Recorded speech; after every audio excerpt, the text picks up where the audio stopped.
Hello, welcome back to the channel where today I'm going to be talking about an album, reviewing an album from a band that I've never spoken about on this channel before, but I've loved them for a long time. It's the latest long player from Wolf Alice called The Clearing.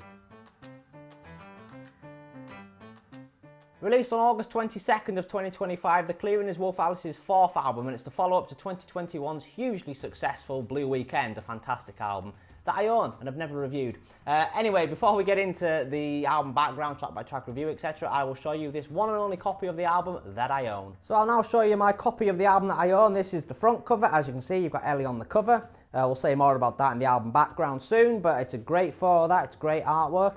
And there we have the back cover. As you can see, we've got portraits now of the whole band, for those of you who like to twine, the rest of them aren't on it. So there are 4 individual pictures, plus the track listing is on there. Now, surprisingly, the album isn't a gatefold, which did shock me, but it has got a few things inside, so I'll show you, it's got a poster. I'm not going to open the whole thing, but it's basically the artwork sort of exploded onto a big poster with the rest of the band's images on as well. You've also got this booklet, so there you go, it's just got like pictures and stuff in, plus the lyrics and the personnel. Hopefully you can see this all okay. That's the poster there if you want to see it. Basically, that's what the poster is, just exploded. There you go. So that's the booklet. And then the record itself. So I have this on indie white vinyl, or bone vinyl, I think it's called. There you go. I kind of regret getting this. I kind of wish I just got black vinyl because as I was discussing this with the fella in my record store, it's quite annoying keeping white vinyl clean. The littlest bit of dust shows up on it. So there's the record. Yeah, that's it. That's the copy that I own. Now, I do also own this 7-inch single of Bloom Baby Bloom. That's the front cover. It's a really good photo of the band. It's a shame that it's not on the artwork anywhere on the main album or in the booklet because it's a great, great photo that's kind of going to waste on this 7-inch single. But yeah, that's the front cover. And there's the back cover of it. As you can see, the B-side is Thorns if you're interested. It's just the opening track of the album. There's not like an exclusive song or anything on here. So yeah, there you go. That is the single that I own. The single itself is on black vinyl. If I come around here, I'll quickly show you it. There you go. That's it. Nothing exciting, I'm afraid. Now I should also say, when I bought my copy of the album from the record store, I actually got given a poster and a t-shirt. So I'll quickly show you the t-shirt now and the poster. So apologies about the reflection, but this was the poster I got given for free just for buying the album. The t-shirt, if you want to see it, it's what I'm wearing in this video. So yeah, I got it for free. Technically it's not my size, it's a small, I'm a medium, but there we go, it fits at least. So back to me now to talk to you about the album background. Now I'm going to start off here by saying something that may surprise people who know me and people who've watched this channel for a long time, but I do not like 2000s and 2010s indie rock. To me, it's all very samey, it's all very beige. 80s and 90s indie rock I like, but to me, a lot of contemporary indie bands, they just seem to want to distort the guitars as much as they can and get as loud and as distorted as they can, and to me, it's a bit rubbish, to be honest. It's a bit boring. Now, for a while at first, I thought, when I first heard of Wolf Alice, that they would fit into that category of a modern indie band just trying to go for distorted guitars, that sort of rock, if we can use that term very loosely. But I found the error in my ways thanks to a girl. As is often the case in life, a girl showed me the error in my ways and turned me on to them around, it was in between Visions of a Life and Blue Weekend, and I just was like, this band is brilliant. What am I talking about here? They are not one of these rubbish modern day indie bands. They are a really good band. Then Blue Weekend came out, when was that? June 21, wasn't it? And I loved it. Loved it from the get-go. I bought it the day it came out. I was doing videos at the time, so why on earth I never reviewed it at the time, I don't know, but it's a brilliant album. Maybe I should review it, to be honest. Anyway, I've been looking forward to this ever since their follow-up album, and I've got to say, I really like this album. Because, like I say, modern day indie rock, I don't really care for it that much. There's bits of it that I like. Anyway, with this album, Wolf Alice are trying to move away from modern day indie rock, and instead, they're going back to the 70s. This album here is like a 70s soft rock album in the style of some likes of Fleetwood Mac, George Harrison, ELO. Probably the 3 big vibes you get off this album, so it's more my scene now, Wolf Alice, with this sort of thing. So for this album, the band has also recruited American producer Greg Kurstin to, believe it or not, produce the album. Now, again, if you're a long-term viewer of this channel, you may be aware in a few videos now that where I've reviewed an album that Greg Kurstin has produced. I've not been his biggest fan. I have slagged him off quite a lot over the years, and I stand by everything I've said about him. However, to be fair to him, with this album here, I can't actually fault his production style. And trust me, I have tried, but I genuinely cannot find any fault with his production on here. Anyway, the album itself, the band wrote this mainly in Seven Sisters in London, and then they went to LA to record it in, I don't know the studio to be honest, but Greg Kurstin's studio, I imagine. Now, as I mentioned, the 70s vibes on this album are very strong, and the band has openly spoken about this, about wanting to move away from sort of screaming for the sake of screaming and having 4 guitars for the sake of having 4 guitars.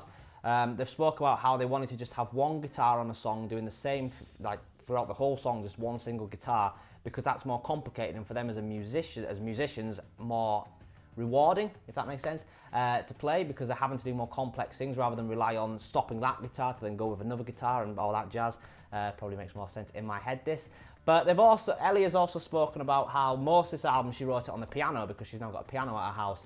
The previous one she wrote most of them on guitar, but when she wrote them on the piano, she was then thinking they'll then have to convert them from piano onto guitar.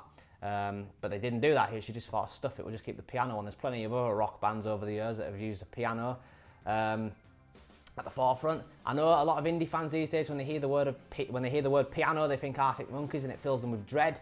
But don't worry, if you don't like modern day Arctic Monkeys, that's not what Wolf Alice has done here. They haven't gone all cosmic space, hotel on the moon. They've just sort of chilled it out a bit with the piano. There's not really any screaming on this album, which I like. I don't like screaming music. Now, I've also seen a few people online complain about this artwork and the fact that only Ellie is on the cover of the album, and I've got to say, I don't see the problem, personally, because Ellie is the front woman of the band. She's the face of the band, so if anyone is going to appear on it, it's got to be your front woman, really. I mean, for example, the Rolling Stones, their album from 1973, Goat's Head Soup, that's only got Mick Jagger on the cover, and yet I don't recall anybody or ever seeing anyone complain about only Mick being on that cover. Is this misogyny coming in? Potentially. So yeah, only Ellie is on the cover, and I really like the artwork for this album. I love the whole vibe of it. I've already shown you it well, I haven't yet at the time of recording this, but you'll have already seen it. Editing does wonders. But yeah, good artwork, and there is an alternative cover as well, which again just features Ellie, but I don't really like the alternative cover, which is why I bought this one, just the regular cover, because I think it's much better artwork. Yeah, the alternative one's a bit boring, to be honest.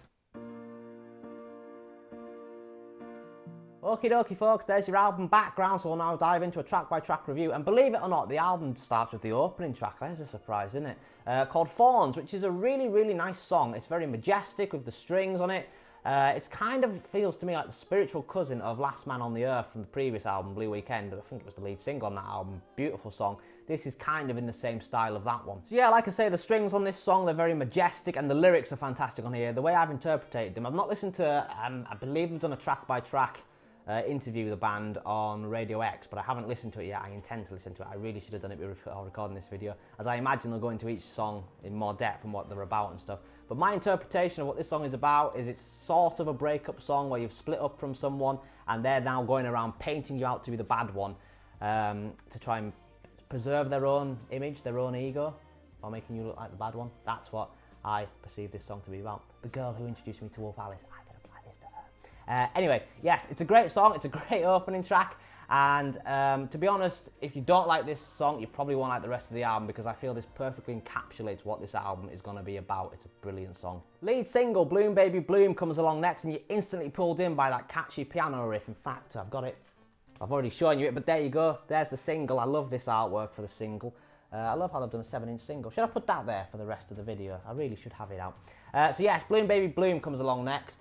And the vocals on this song are incredible. This is about the only song on the album that has screamy vocals from Ellie.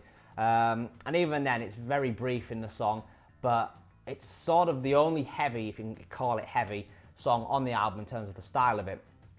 Now, the impressive thing here is Ellie's vocals, just the range, the variety she can go for here. Like, she's screaming, and then like a second later, she's going all majestic and angelic in her voice. She's described this as wanting to channel Axl Rose. Axl Rose of the 80s, not Axl Rose of today, I should add.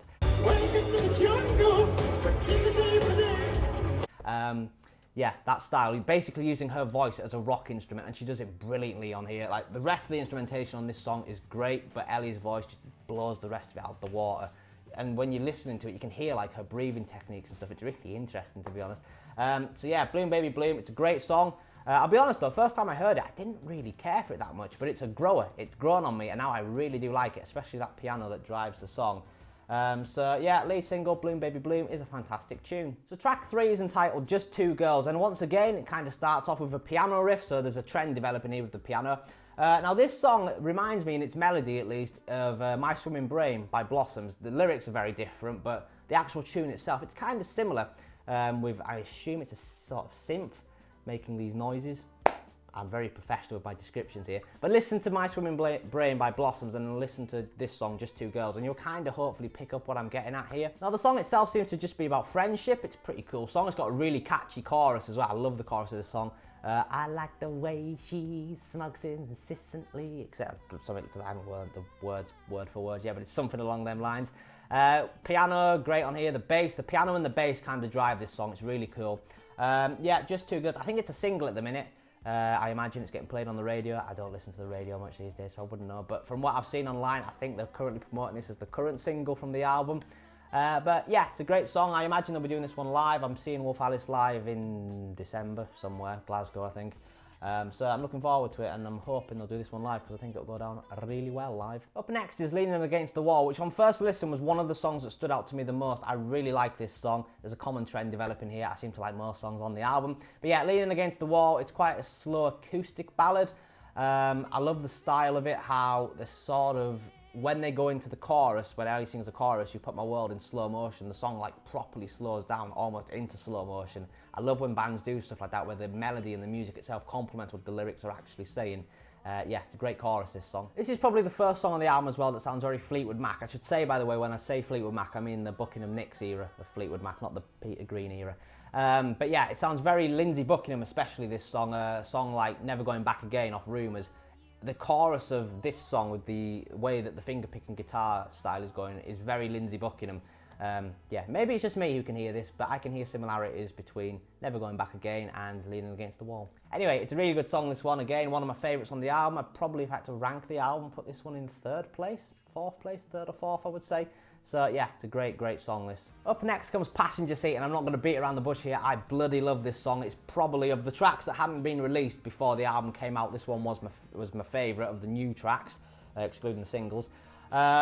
A great song. It's really catchy. It's really upbeat. It's basically, it's nothing too deep, this song. It's literally about being sat in the passenger seat while your other half drives you about. But yeah, it's a great song, this. It's really catchy. It's very, very, again, Fleetwood Mac sounding. It's a bit George Harrison sounding as well. It kind of reminds me a little bit of Blow Away by George Harrison from '79 album, self-titled album called George Harrison. Give that song a listen if you've never heard it. Really good. Kind of reminds me this sort of similar-ish style of the two. Yeah, I'm rambling there, but that makes sense in my head.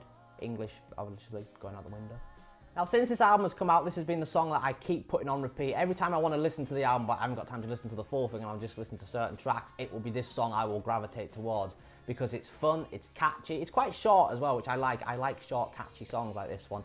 Yeah, it's a great song.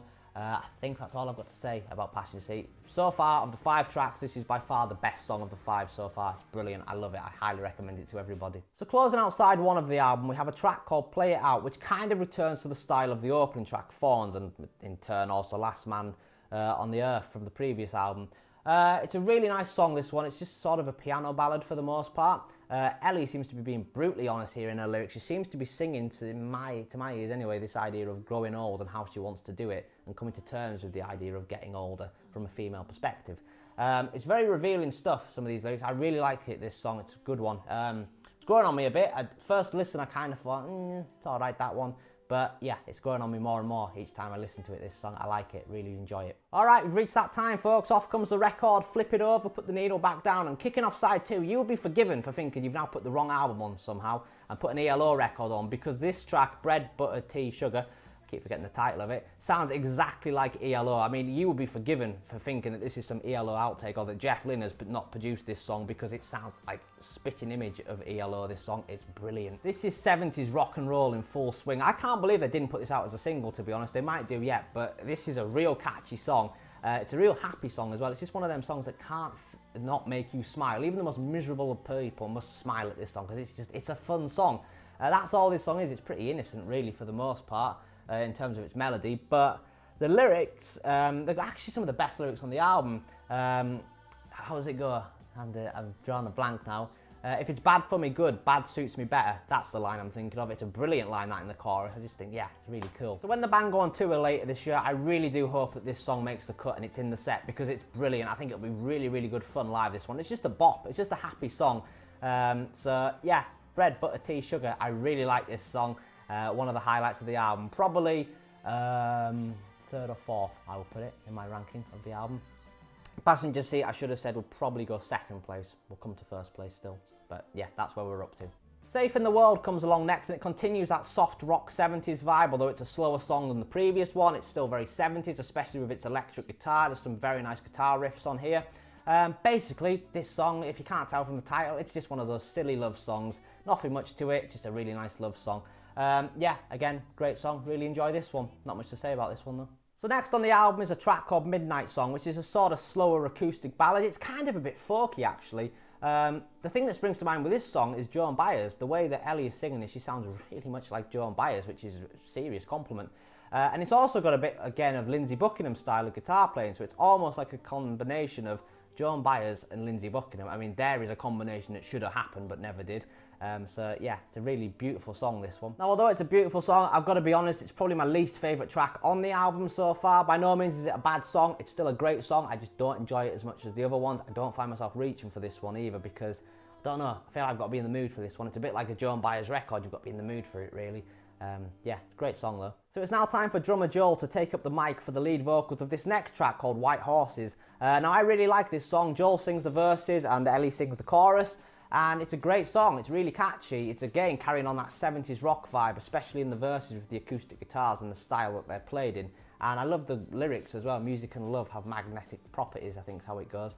Yeah, it's really catchy. So you've got Joel's kind of more rough and ready, I would say, vocals on the verses. And then on the chorus, you get Ellie coming in with her angelic vocals. It's just a really nice combination of the two voices. They complement each other brilliantly on this song. I hope when they go on the tour later this year that this song is in there because I think it's one of the best songs on the album. It was technically, was it the third single? I don't know if it was officially classed as a single. It was released prior to the album coming out, but it's weird in this day and age. They release songs early, but they're not always classed as singles. So I don't know if this one was officially classed as a single. But yeah, it did come out early anyway, and it's a good song. And finally, folks, closing out the album, we have The Sofa, which for me is the best song on the album. It's the best song Wolf Alice have ever done, and it's also so far got the title of being my song of the year. I absolutely love this song. It was the second single from the album, and it should have been the lead single. It's a brilliant, brilliant song. I love everything about it. The lyrics, the music, the instrumentation, just the whole vibe of this song is just perfect. The day it came out was when I was going down to London. I can't remember what I was going down to London for, but I was on the train and just staring out the window, not really thinking about anything, and just listening to this song. And this song is like perfect for that sort of thing, just staring out the window while on a train watching the world go by. Lyrically, the song is pretty much just about lazing about on the sofa and not doing much. Great, eh? This song basically encapsulates everything I love about music in this song.